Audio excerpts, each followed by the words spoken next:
तो दोस्तों, अपने लक्ष्य को ऊंचा रखो और तब तक मत रुको जब तक आप इसे हासिल नहीं कर लेते। नमस्कार दोस्तों, मैं दीप बहुगुणा स्वागत करता हूं आपका अपने यूट्यूब चैनल पे जिसका नाम है स्टडी इन दीप से एम्पायर। तो आज की वीडियो में हम देखने वाले हैं जीवन की मौलिक इकाई और साथ में हम देखेंगे सजीव किससे बनते हैं और कोशिका का हम करेंगे गहन अध्ययन। ये देखेंगे कोशिका क्या होती है, कोशिका द्रव्य क्या होता है, केंद्रक क्या होता है, इस बारे में आज आपको पूरी जानकारी मिलेगी। तो बने रहे मेरे साथ। तो चलिए शुरू करते हैं। तो सबसे पहले हम ये जानते हैं कि सजीव किससे बने होते हैं। तो सजीव हमारे कोशिकाओं से बने होते हैं। कोशिकाओं की जब बहुत सी मात्रा होती है या एकल कोशिका या बहुकोशिका या द्विकोशिका, अलग अलग टाइप से हमारे सजीव बने होते हैं। और जो हमारी ह्यूमन बॉडी होती है ये बहुकोशिकीय होती है, यानी इसमें क्या होता है, असंख्य अरबों खरबों कोशिकाएं होती हैं। ठीक है। अब हम यहाँ पे एक डायग्राम आप देखो सूक्ष्मदर्शी का। यहाँ पे इसने एक सूक्ष्मदर्शी रखा है। आगे बढ़ने से पहले हम सूक्ष्मदर्शी को थोड़ा देख लेते हैं। तो जो हमारा सूक्ष्मदर्शी होता है इसमें सबसे ऊपर जहाँ से हम देखेंगे वहाँ पे होगा हमारा नेत्रिका लेंस। उसके नीचे होता है एक देह नलिका।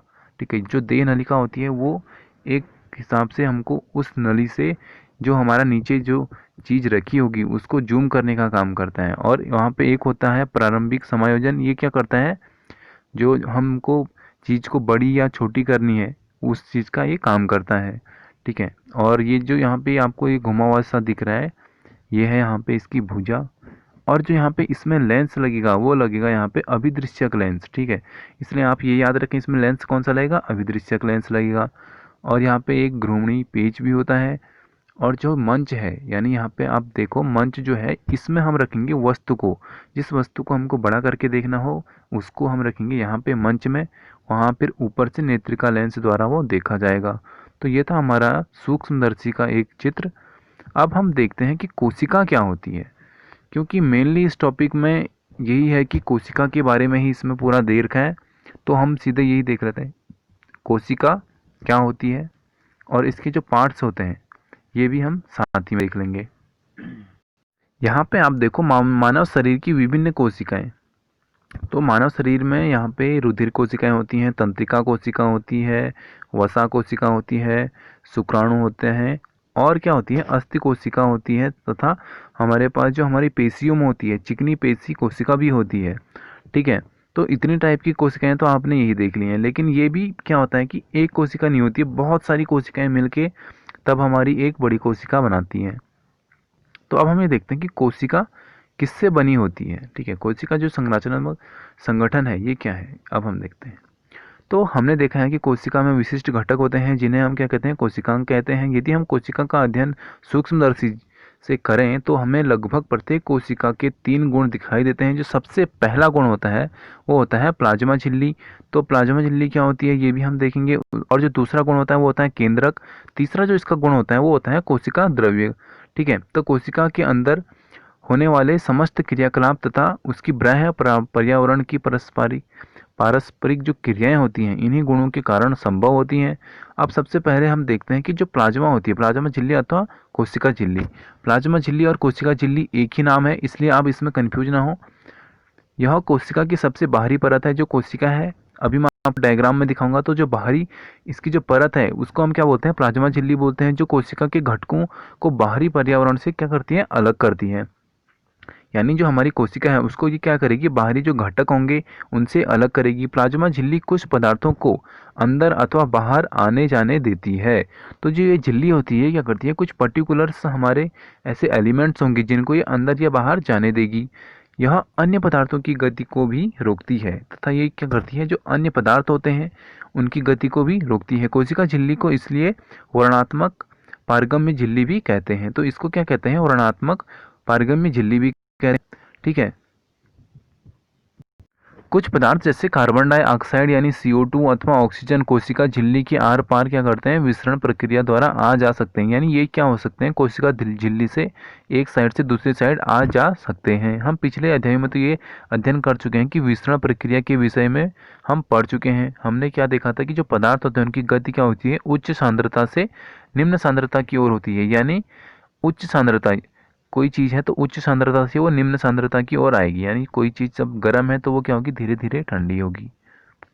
ठीक है, अब हम ये देखते हैं कि जो हमारी जंतु कोशिका होती है और पादप कोशिका होती है को शक्कर अथवा नमक में विलयन में रखेंगे तो क्या होगा।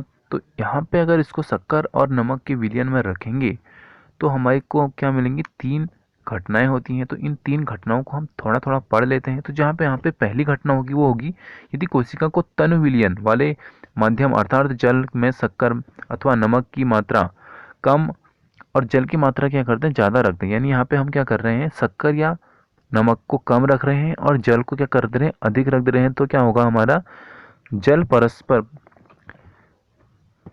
जो जल है हमारा वो क्या होगा, परासरण विधि द्वारा कोशिका के अंदर चला जाएगा। तो यहाँ पे जो जल है यानी जो वाटर है हमारा वो क्या होगा कि परासरण विधि द्वारा कोशिका के अंदर चला जाएगा। कब, जब हमारा जल की मात्रा अधिक होगी और नमक या शक्कर की मात्रा कम होगी। ऐसे विलयन को क्या कहते हैं, अल्पसारण। ये आप जरूर याद रखना कि उसको क्या कहते हैं, अल्प परासरण दाबी विलयन कहते हैं। क्या कहते हैं, अल्प परासरण दाबी विलयन कहते हैं।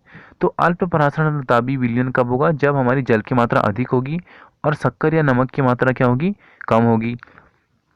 अब दूसरी चीज देखते हैं यहाँ पे, जो हमारी दूसरी चीज होगी, यदि कोशिका को ऐसे माध्यम या विलयन में रखा जाए जिसमें क्या होगा कि बाह्य जल की जो सांद्रता है वो कोशिका में स्थित जल की सांद्रता से ठीक बराबर हो। यानी जल की जो मात्रा है वो क्या होगी, बराबर होगी। जितना कोशिका के अंदर जल है उतना ही क्या होगा, बाहर जल होगा। तो इसमें क्या होगा कि कोशिका जो झिल्ली है, तो यहाँ पे जो कोशिका झिल्ली है से जल में कोई शुद्ध गति नहीं होगी। तो यहाँ पे क्या होगा कि जल में जो गति है वो नहीं होगी। ऐसे विलयन को क्या कहते हैं हम, समपरासारी विलयन कहते हैं। क्या कहते हैं, समपरासारी विलयन कहते हैं। ठीक है, जब क्या होता है कि दोनों ओर जल आ जा सकता है लेकिन जल की जो मात्रा है अंदर गई है उतनी ही बाहर आती है। इस प्रकार व्यापक रूप से जल की कोई गति नहीं हुई। तो यहाँ पे क्या हुआ कि जल की कोई गति ही नहीं हुई। क्यों, क्योंकि जितना अंदर था उतना ही बाहर आया, इसलिए कोशिका के माप में कोई परिवर्तन नहीं आया था। ठीक है, अब हम देखते हैं इसका तीसरा टाइप। तीसरा टाइप हम ये देखते हैं कि यदि कोशिका के बाहर वाला विलयन, यानी जो कोशिका के बाहर जो विलयन है अंदर के घोल से अधिक सांद्र है। यानी यहाँ पे ये कहना चाहता है डायरेक्टली, आप इसको ऐसे समझो कि बाहर जो है कि जल की मात्रा कम है और अंदर जल की मात्रा ज़्यादा है। ठीक है, पहले हमारा जल की मात्रा बाहर ज़्यादा थी, फिर बाहर अंदर बराबर हो गई थी, फिर अभी क्या है कि बाहर कम हो गई है। ठीक है, तो ऐसे में क्या होगा कि जल का परासरण द्वारा कोशिका से बाहर आ जाएगा। तो इस प्रक्रिया में क्या होता है कि जो कोशिका के अंदर ज़्यादा जल है वो क्या होगा, परासरण विधि द्वारा बाहर आ जाएगा। तो ऐसे विलयन को क्या कहते हैं हम, अति परासरण दाबी। क्या कहते हैं, अति परासरण दाबी विलयन कहते हैं। ठीक है, जल पुनः कोशिका झिल्ली के दोनों ओर आ जा सकता है, लेकिन इस स्थिति में क्या होता है कि कोशिका से अधिक जल बाहर आएगा और कम जल क्या होगा, अंदर जाएगा। ठीक है, अब हम यहाँ पे देखते हैं अगला जो हमारा टॉपिक है कोशिका भित्ति। कोशिका भित्ति के बारे में पढ़ेंगे और उससे पहले आप यहाँ पे देखो कि जो हमारी प्लाज्मा झिल्ली होती है ये क्या होती है, लचीली होती है और कार्बन अणुओं को क्या कर देती है, कार्बन जो अणु होते हैं, कार्बनिक अणु लिपिड तथा प्रोटीन से क्या होती है, बनी होती है। क्या, प्लाज्मा झिल्ली। तो प्लाज्मा झिल्ली किससे बनी होती है, प्रोटीन और लिपिड से बनी होती है। ये क्या होता है, हमारे कार्बनिक अणु होते हैं। अब देखते हैं हम कोशिका भित्ति क्या होती है।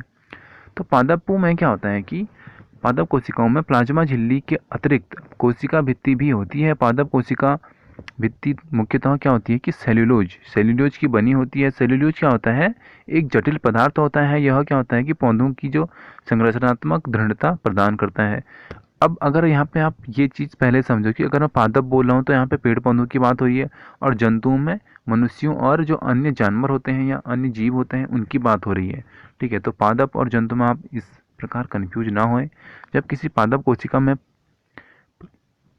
परासरण द्वारा पानी की हानि होती है तो क्या होता है कि कोशिका झिल्ली सहित आंतरिक पदार्थ जो होते हैं वो क्या हो जाते हैं, संकुचित हो जाते हैं। इस घटना को क्या कहते हैं, जीव द्रव्य कुंचन कहते हैं। तो जीव द्रव्य कुंचन क्या होता है, ये आप मेरे साथ देख चुके हो कि क्या होता है, जब पानी की हानि होती है तो कोशिका झिल्ली क्या होती है, झिल्ली सहित ही आंतरिक पदार्थ संकुचित हो जाते हैं। क्या होता है कि सिकुड़ जाते हैं, यानी आंतरिक पदार्थ झिल्ली सहित। ठीक है, तो इस परिघटना को ही हम जीव द्रव्य कुंचन कहते हैं। इस परिघटना को तो जीव कुंचन कहते हैं। लेकिन अब हम ये देखते हैं कि केंद्रक क्या होता है। मेन पॉइंट है केंद्रक। केंद्रक अगर आप समझ गए तो इसका मतलब आप पूरी कोशिका को समझ गए। तो अब हम देखते हैं केंद्रक को। तो आपको याद होगा कि हमने अगर आप थोड़ा पीछे जाओगे तो वहाँ पे एक क्रियाकलाप देखा था प्याज की झिल्ली वाला, जब मैंने आपको सूक्ष्मदर्शी दिखाया था। तो ये क्या होता है कि अस्थाई स्लाइड बनाई थी हमने, इस झिल्ली पर क्या किया गया था, आयोडीन की कुछ बूंदें डाली थी। यदि हम बिना आयोडीन की स्लाइड देखें तो हम क्या देखते हैं, प्रयत्न करें और देखें क्या अंतर है। ठीक है, तो इसने फिर से हमको ये बोल दिया कि एक क्रियाकलाप आप फिर से करो, वहाँ पे देखो कि जो प्रयत्न करो और जो परिवर्तन आता है उसको देखो। ठीक है, केंद्रक के चारों ओर दोहरे परत का एक स्तर बना होता है जिसे क्या कहते हैं, केंद्रक झिल्ली कहते हैं। केंद्रक झिल्ली में मोटे मोटे छिद्र होते हैं। तो जो हमारी केंद्रक झिल्ली होती है उसमें क्या होते हैं, छोटे छोटे छिद्र होते हैं। इन छिद्रों द्वारा केंद्रक के अंदर का जो कोशिका द्रव्य होता है वो केंद्रक के बाहर आ जा सकता है। ठीक है, कोशिका द्रव्य के विषय में हम आगे पढ़ेंगे। तो केंद्रक में क्रोमोसोम होते हैं जो कोशिका विभाजन के समय क्या करते हैं, छड़ाकर दिखाई पड़ते हैं। क्रोमोसोम में आनुवांशिक गुण होते हैं जो माता पिता से डीएनए यानी डिऑक्सी राइबो न्यूक्लिक अम्ल। ठीक है, आप ये याद रखना कि जो क्रोमोसोम होता है इसमें क्या होते हैं, आनुवांशिक गुण होते हैं। ये मेन पॉइंट है यहाँ पे। जो माता पिता से कहाँ जाते हैं, पुत्र में जाते हैं। माता पिता से डीएनए यानी डिऑक्सी राइबो न्यूक्लिक एसिड, इसका भी आप फुल फॉर्म याद रखें। ये डायरेक्टली एग्जाम में कितनी बार पूछा जा सकता है। अणु के रूप में अगली जो संतति यानी संतति मतलब जो अगली संतान होगी उसमें जाते हैं। क्रोमोसोम क्या होता है कि डीएनए तथा प्रोटीन से बने होते हैं। जो हमारे क्रोमोसोम हैं ये डीएनए और प्रोटीन से बने होते हैं। डीएनए अणु के कोशिका के निर्माण व संगठन की जो सभी आवश्यक सूचनाएं होती हैं। ठीक है, डीएनए की जो क्रियात्मक खंड हैं उसको क्या कहते हैं, जीन कहते हैं। जो कोशिका विभाजित नहीं हो सकती है उसे क्या करते हैं, डीएनए क्रोमेटिन पदार्थ के रूप में विद्यमान रहता है। ठीक है, तो यहाँ पे आप इतनी चीज़ें मेरे साथ देख चुके हो। इसके बाद जो हम देखने, यहाँ पे आप ये डायग्राम देखो। सबसे पहले ये क्या है कि हमारी प्रोकैरियोटिक कोशिका है। कौन सी कोशिका है, प्रोकैरियोटिक कोशिका है। इसमें क्या क्या होता है, इसमें कोशिका भित्ति होती है एक चीज़, और दूसरी चीज़ होती है प्लाज्मा झिल्ली जो हम पढ़ चुके हैं, राइबोसोम होता है, और क्या होता है, कोशिकाएं होता है।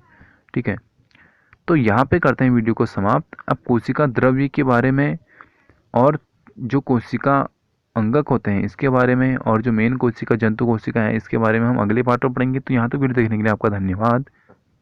जय हिंद, जय भारत दोस्तों।